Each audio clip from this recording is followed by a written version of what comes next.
अस्सलामुअलैकुम नाज़रीन, मेहरान टीवी में भलीकार मां हां मुबशर सोलंकी ऐं मां आहियां पिरिया गुल। सबका पहिरीं हिकु नज़र हेडलाइंस ते।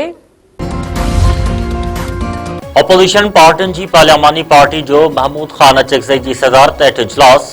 क़ौमी असेंबली में मुखालिफ़ धुर जा मेंबर पार्लियामानी पार्टी जे इजलास में शरीक। पार्लियामेंट अंदर ऐं ॿाहिरि एहतजाज ऐं सियासी हिकमत अमलीअ ते मुशावरत। पीटीआई चेयरमैन बैरिस्टर गोहर चयो आहे त ही कारोबारी दुनिया नाहे। ॿ मां हिकु माइनस कयो वेंदो त हिकु रहिजी वेंदो। असांखे माइनस करण जी कोशिश कई वई त पोइ ही बि न रहंदा।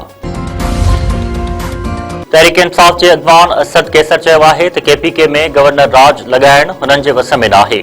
असां दिफ़ा करण ॼाणूं था। पीपल्स पार्टी गवर्नर राज ते पार्टी पॉलिसी वाज़े करे। ॿुधायो वञे त फैसल करीम कुंडी जो बयान पार्टी पॉलिसी आहे या न। मीडिया सां ॻाल्हाईंदे असद कैसर वधीक चयो आहे त छा असांजे जलसनि में तकरीरूं अता तारड़ जी प्रेस कॉन्फ्रेंस खां वधीक सख़्त हुयूं। पेशावर जलसे में तकरीरूं आइन जे दायरे में हुयूं।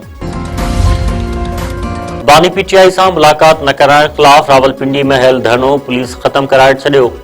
अॻूणे वज़ीर आज़म जी भेनरुनि ऐं पीटीआई कारकुननि जो धरनो राति देर ताईं ख़त्म करायो वियो। पुलिस पारां एहतजाज कंदड़नि खे मुंतशिर करण लाइ वाटर कैनन जो इस्तेमाल। कारकुननि जो पुलिस मथां पथराव। केतिराई कारकुन गिरफ़्तार करे लाकअप।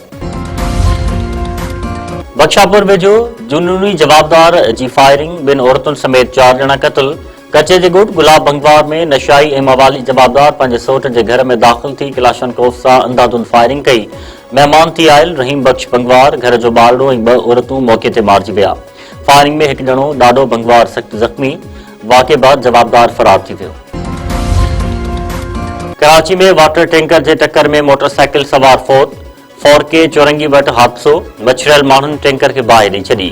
शहरियुनि जो चवणु आहे त टैंकर हादसनि में इंसानी जानियूं ज़ाया थी रहियूं आहिनि। इंतज़ामिया क़दम खणी।